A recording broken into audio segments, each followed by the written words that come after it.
Hi guys! Magandang umaga! Welcome back po dito sa Gandara SRU channel for Showbiz Update. Andito na naman nga po akong muli nagbabalik. Ang nagmamaganda po ninyong kachismosang Kim Pao upang maghatid sa inyo ng latest update and fresh happenings patungkol kay Kim Chiu and Paolo Avellino. And para nga po sa umagang ito, ang tatalakayin natin at pag-uusapan ay may kinalaman dito po kay Paolo Avellino na kung saan nakilala nga po siya ng mga fans na siya talaga ang kasama ni Kimi. Grabehan. And of course, yung refleksyon na nakita naman ng mga Kim Pao fans na nakasunod kay Kim Chiu sa Australia. So, lahat ng yung tatalakayin po natin at pag-uusapan na no. But before that, sa mga hindi pa po nakaka-subscribe dito sa ating channel, i-click nyo lang po ang subscribe button at notification bell para mag-updated po kayo at ma-notify tuwing may bago tayong chika at balita hinggil sa Kim Pao. Basta po mga balita na may kinalaman kay Kim Chiu and Paolo Avellino, sagot na natin yan. And ngayong umaga, marami naman pong natutuwang fans ni Kimi dahil po rito kay Bestie Darren na iniisip po si Kim Chiu na bigyan ng pasalubong. Nakakatawa naman ang sweet ni Bestie Darren kay Kimi. So lahat naman po siguro ng friends niya, binibigyan niya rin po. May mga besties din naman po siyang iba and kabilang dito si Kim Chiu. So nakakatuwa yung ganito pong friendship nila. Bigayan po talaga. At makikita mo doon na genuine naman po yung pagkakaibigan nilang dalawa, hindi ba? And swerte din po guys ng mga kaibigan. Swerte rin po ni Kim Chiu sa kanyang mga kaibigan. Talagang solid. Kumbaga, hindi naman po ganun karami ang friends ni Kimi sa industriya ng showbiz. As in, magkakaiba po kasi yan eh. Friends mo sa trabaho, ganyan, pero iba pa rin yung friends mo na talaga nakakasama mo kahit wala na po sa camera, kahit wala kayong trabaho, friends mo, kagaya po ng ang Becky. Napaka-solid po na kanilang friendship and nitong si Darren. Pero ganun man, enough naman na. So, hindi, sabang patanda kasi tayo ng patanda, nare-realize natin na wala yan sa value, wala yan sa bilang ng kaibigan, nasa totoong kaibigan yan. And swerte si Kimi pagdating po sa mga friends niya at the same time sa career niya, lahat sineswerte ngayon talaga itong si Kim Chiu. Napakabuti naman po kasi talaga ni Kimi kaya deserve niya lahat ng ito.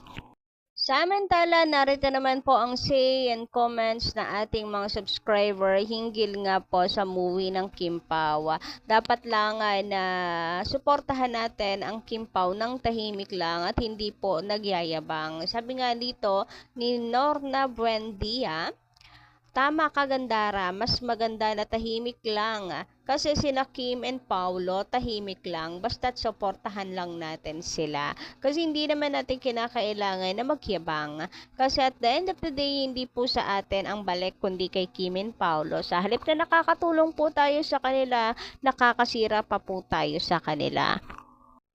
Sabi naman ni Miss Ethel Corpus, magandang umaga sa inyo. Tama ka, Gandara. Ang nagpapakumbaba ay itinataas. So, ayun. Totoo po yan. Kaya laging humble lang po tayo dahil mas lalo po tayong itataas ng Diyos. Ang movie ng Kim Pao, ipasa Diyos po natin at suportahan po natin hanggang sa kaya natin. Sabi nga ni Kimi, kung meron po kayong mga kamag-anak sa Pinas, ilibre nyo po, ganyan. World remittance po na yan. Charot. Pero ayun, oo, yung suportahan po natin ng tahimik ang Kim Pao. Bulagain ba natin sila? Hindi natin kinakailangan mag-ingaya sa social media para i-provoke po yung ibang fandom. So, hindi ganyan ang nais din ng Kim Pao. Sabi po dito ni Miss Elizabeth Flores, tama yan, Miss Gandula. Tama yan, Miss Gandara. Let's be humble siguro. And supporting our Kim and happy supporting our Kim Pao. Mula naman sa komento ni Miss Aurora de la Cruz, shout out, magandang umaga po sa inyo kung nasaan man po kayo ngayon, sampo ng inyong pamilya, shout out, magandang umaga. Huwag natin agad isipin kung magkano ang kikitain ng movie, support lang. Thank you sa Kim Pao. God who only knows everything, don't mention any amount. Nagmumukha po kasi tayong mayabang yan. Mula naman po kay Miss Ederlina Ramel, magandang umaga rin po sa inyo. Yes po, ganun din ako. Humble lang po tayo. Gumawa ng kung ano ang gusto nating mangyari. Maganda sa ating mga idolo. Tama po si Miss Gandara, gawin nating tahimik lang. So, ayun, gumawa ng kung anong gusto nating mangyari. Meaning, kung ano po ang goal natin sa movie ng Kim Pao, gawin natin lahat ng tahimik lang. Yung tipong mabubulaga na lamang po ang lahat. Uy, tahimik lang ang movie ng Kim Pao, pero bongga, ang dami pong supporters. So, hayaan po natin ang mga bashers kasi ganyan naman po talaga ang trabaho nila. Kahit patulan nyo po ang mga yan, hindi naman po tatahimik ang mga yan. Samantala, dumako naman nga po tayo dito sa Chowking na kung saan, kumpirmado na si Paolo Avellino nga po ang kanilang special guest bukas. Yes guys, bukas na po ang event ng Chowking na special guest po nila si Paolo Avellino sapagkat nakilala nga po ng fans si Paolo. Ito po meron pong picture si Pao ni si Santa na malinaw na si Paolo Avellino po ito. So, very excited na po ako and for sure, ganon din po kayo. Ay, hindi naman po may pagkakailao na si Paolo Avellino ito. And I want to thank Chowking sa pagkakataon na ito na i-guest po si Paolo Avellino. Masayang-masaya na naman po ang puso ng mga Kim Pao fans.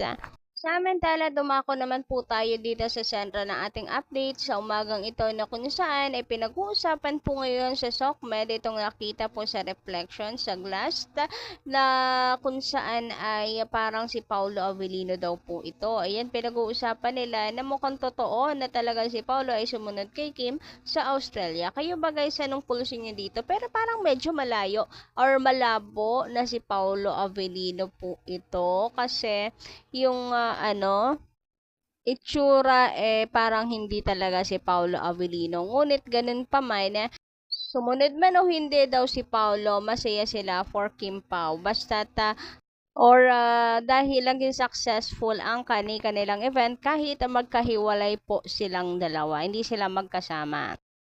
Caption nga po dito ni Kim Pao Updates, yes, Kimi, tama si Paolo Avellino nga na siyang reason kung bakit pinag-uusapan ngayon na si Paolo Avellino ay ayun, sumunod nga po sa Australia. So kayo guys, anong pulso nyo dito? For me, parang medyo malayo na si Paolo Avellino.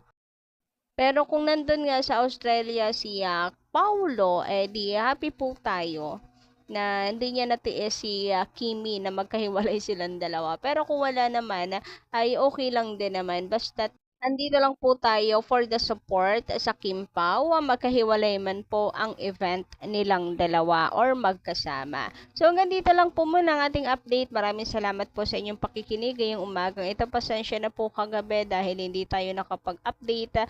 Brownout po kasi dito sa amin. So yun lang. And kita-kits po tayo sa susunod nating balita about sa Kim Pao. And also, don't forget to click the subscribe button and notification bell para sa mga susunod po nating balita. Maraming salamat!